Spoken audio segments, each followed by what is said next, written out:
Peace be to you. Once upon a time there were two tadpoles amusing themselves under the water. One little tadpole said to the other, "I think I'll stick my head up and see if there's anything in this world besides water." The other tadpole said, "Don't be stupid. There's only what we know, just water." And so we often wonder, is there any wisdom, is there any power above the wisdom of the human intellect and above the power of the human will? There is.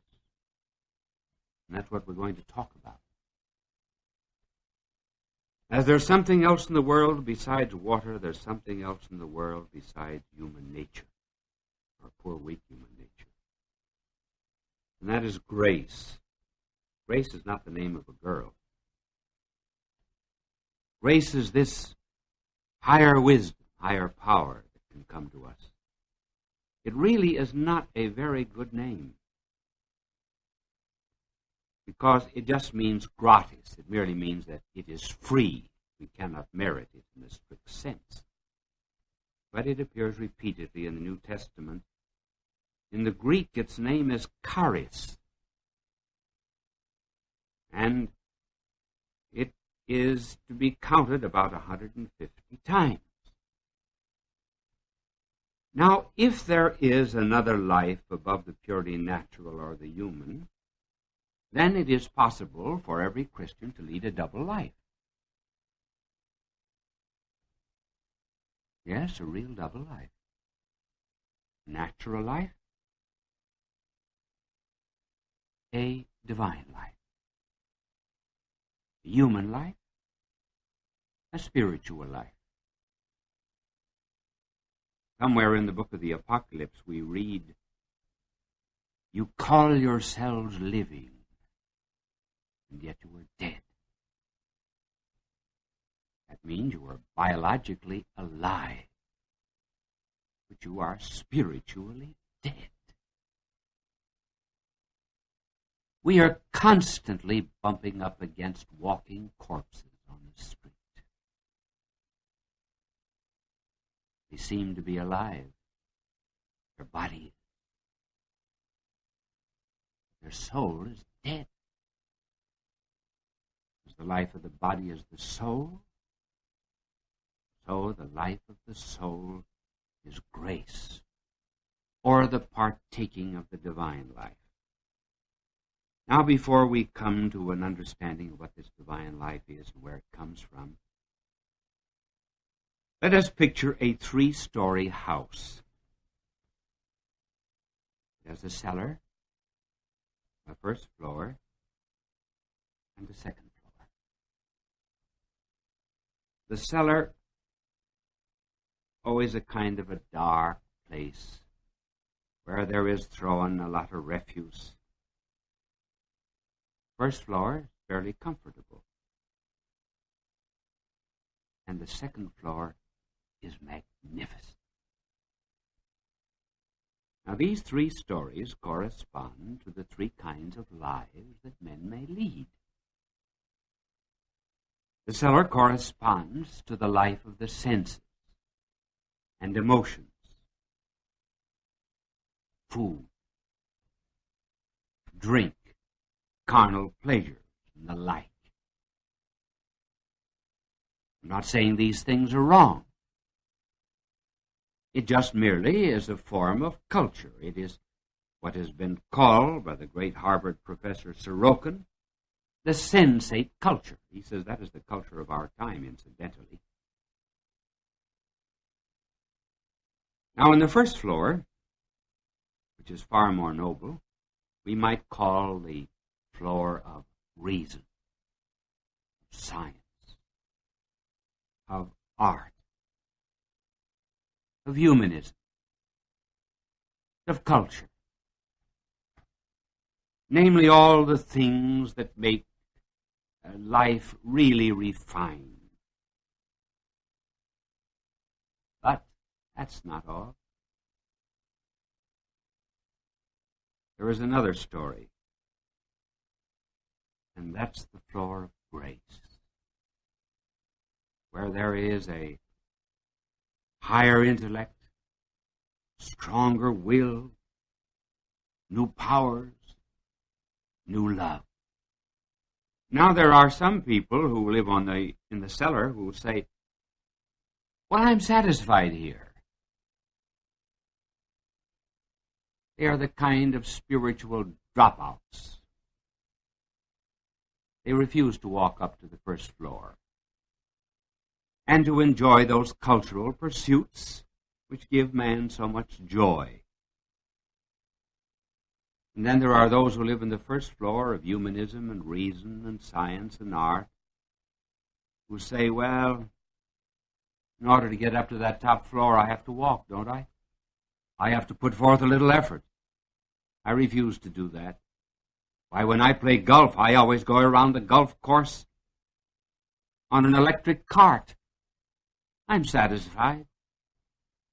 You tell me there's great joy and peace and happiness on the third floor. How do I know? I've never been up there. And then I'm not going to endanger my heart by walking anyway. Well, that's the attitude, not only of those who live in this realm of the senses, but also those who live in the realm of reason.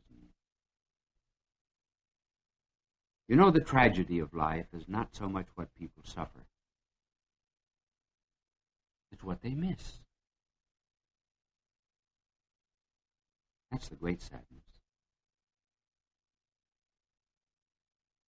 Well, we've not yet defined grace. The Catechism defines it as a supernatural gift of God bestowed on us by Jesus Christ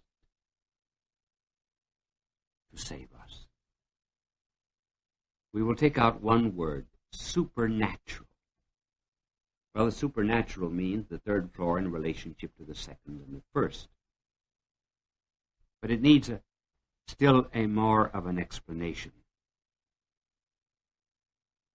Before me, as I talk to you, is a microphone. Just suppose this microphone before me suddenly started to bloom. Does it belong to the nature of a microphone to bloom? It certainly does not. If, however, it suddenly burst into flower, that would be a supernatural thing for a microphone.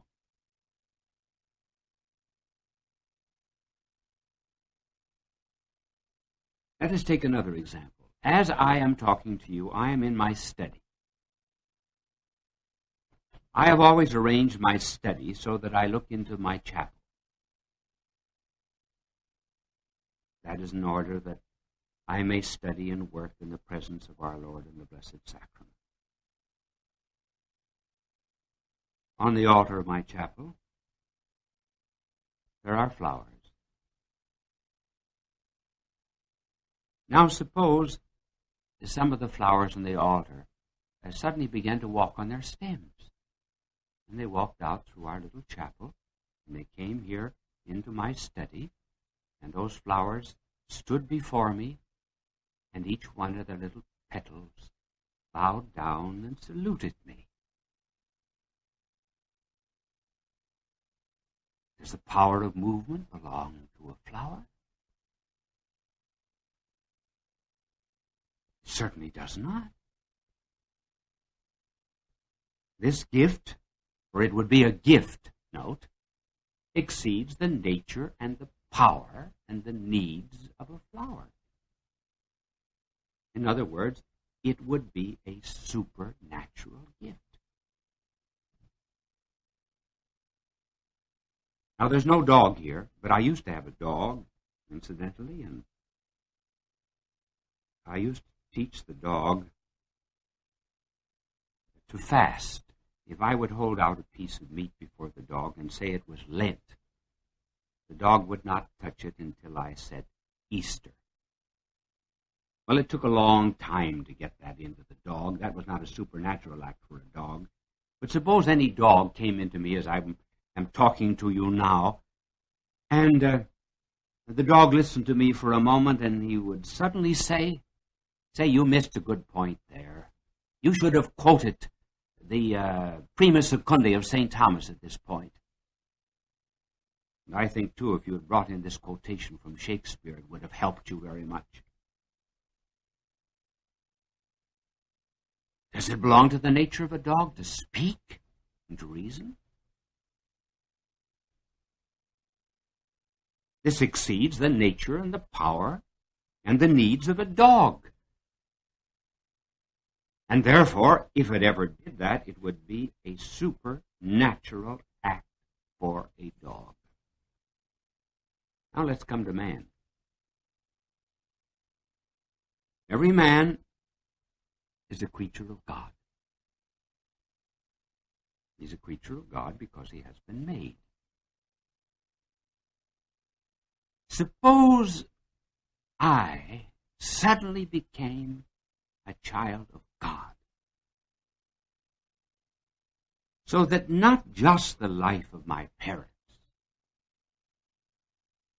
the life of God came into me, so that my reason had another light than just the light of reason,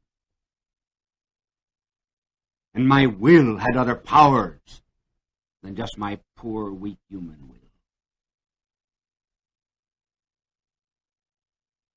Why, that gift would be just as much above my human nature as blooming to a microphone, as walking to a rose, and as speech to a dog. If I became a new creature, so that the body and the blood of Christ somehow was in me, that would be, in the strict sense, a supernatural gift. I say gift. I certainly do not deserve it. And furthermore, when that gift comes, it always changes our direction. Because by our nature we are weak, and we tend to sin and to doubt and to selfishness and the like. If we are to change our direction, a new power is needed. If I take, for example, a ball and throw it across the room, the ball will continue in a straight line unless some superior power diverts it. And so, too, natural human beings continue in certain directions. Like Paul would have continued his persecution. Sinners would continue in their sin. Agnostics would continue in their doubt, unless some superior power intervened. And that is the power of grace. I'll take, for example, one example of the changing of direction. The editor, rather the former editor of the Communist Daily Worker of London, and his wife were one night listening to a radio program by a commissar of Russia. And suddenly the wife got up and shut off the radio, and she said to her husband, now remember, they both were communists, I don't believe he wants peace. I think he wants war. He's talking peace, but he means war. He said, don't talk that way. You're not talking like a communist. She said, I don't care what I'm talking like. He said, if you continue to talk that way, I shall report you to the party. She said, report me. Why, he said, you're beginning to talk as if you might become a Catholic. She said, I am. He said, shake. So am I. Now here was a husband and wife living together, sharing communist ideas. And suddenly they both changed, unknown to one another. What did it? Power outside of it. It's power of grace. There's no such thing as just becoming better and better in the natural order, and then suddenly, in the strict sense, the very strict sense, meriting grace. No, nature and grace are quite distinct. It really is the difference between making and begetting.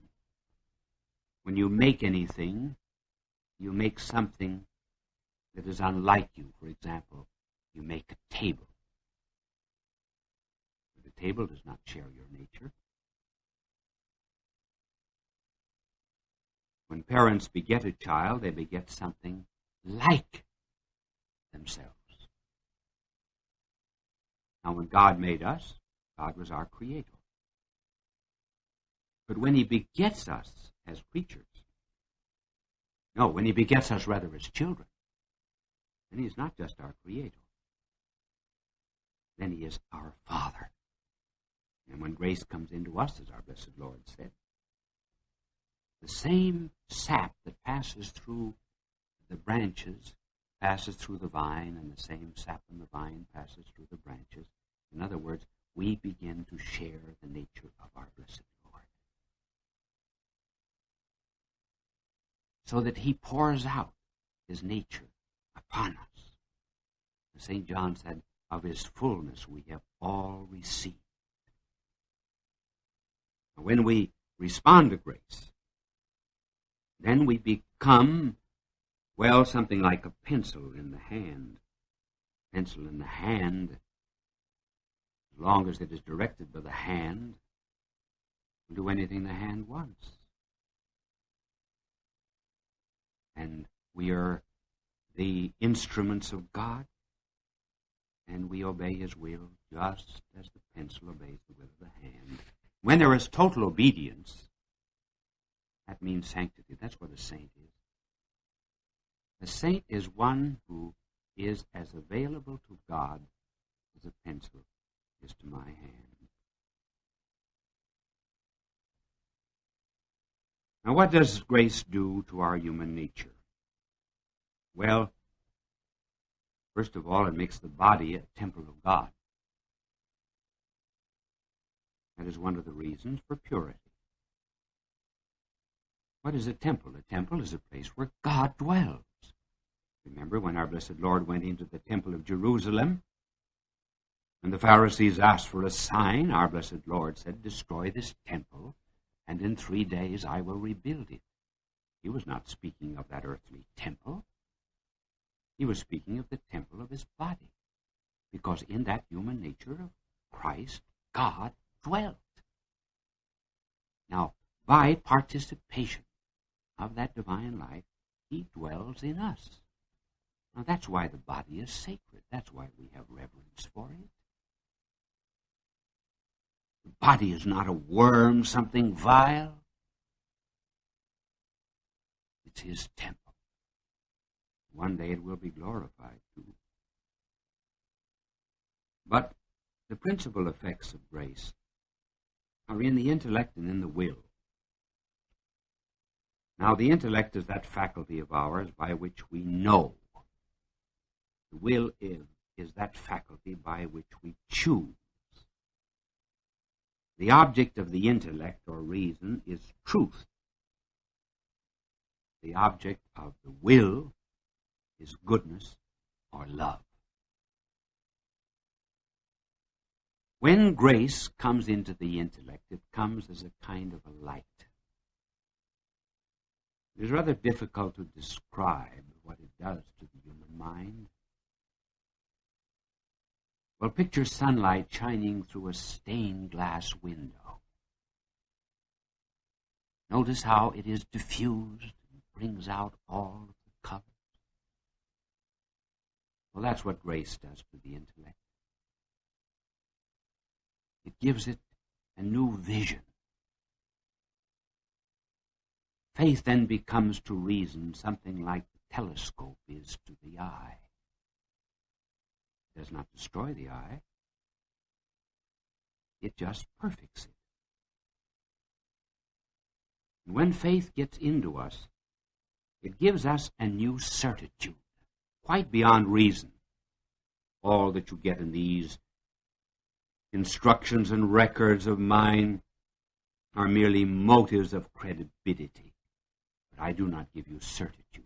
That has to come from faith. That has to come from God.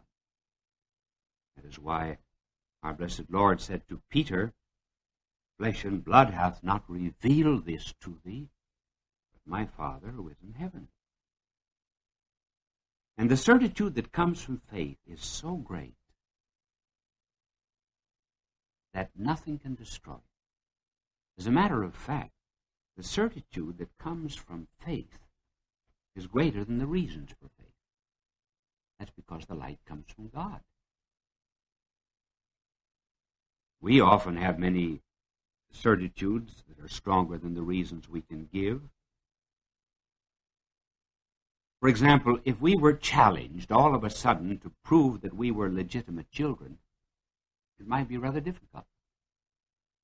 We do not have the documents, but nothing could shake that certitude. And so a learned man could give many reasons against the existence of God and the divinity of Christ to one of our children, but he could never destroy the faith of that child. Not only does faith give that certitude, but it also gives us a new outlook. New outlook on birth, suffering, death, joy, pleasures, literature, art. Those who have what St. Paul calls the carnal man, or rather the carnal mind, cannot understand the things of faith. Very much like trying to make a blind man understand color. Very often those who lack the gift of faith wonder, why is it that we are so certain? Why do we have this outlook on suffering? Why are we not depressed? Why do we not contemplate suicide? Well, it's simply because we see things very much better. We have a light that they have not. Perhaps we've already said, but it bears repeating, that we have the same eyes at night as we have in the day. But we do not see at night. Why? Because we lack the light of the sun. And so let two people look out on the same problem. They see it very differently because one has only his reason and his senses and the other has faith. But there's also the human will. Now when grace comes into the will, it gives us new power, new strength that we never had before. It gives us a new ability to resist temptation. Too often in this world, as soon as anyone becomes a slave of sin, we speak of him as having a compulsion. We say, oh, he is a compulsive drinker. He is a compulsive eater. Now that is true. The word that our blessed Lord used to explain that compulsion was slavery. But this does not mean that these people have completely destroyed their freedom. Believe me, there's always a little area of freedom left in an alcoholic and in a pervert and in anyone who is given to the slavery of sin. These sins which started with free acts of our own, they have weakened our will, but they have not completely destroyed it. It is possible for grace to establish a beachhead. Grace has its D-Day. God can get in to any one of these people And after all, when we're trying to cure people of vices, we can never drive out a vice. We can only crowd it out. How do you crowd it out? You crowd it out by putting something else that isn't you. Grace of God comes in. When we begin to love Him, then these vices begin to be pushed out more and more and more. Once a new love comes in, we are changed. I remember once dealing with an alcoholic woman, and I said to her, "You love alcohol more than anything else in the world. And because you do love alcohol anything more than anything else in the world, I can't cure you until you begin to love something else more." So we prayed for grace, and grace came in, and she was cured. Now this is what grace does to the poor, weak human will. And then it also gives power,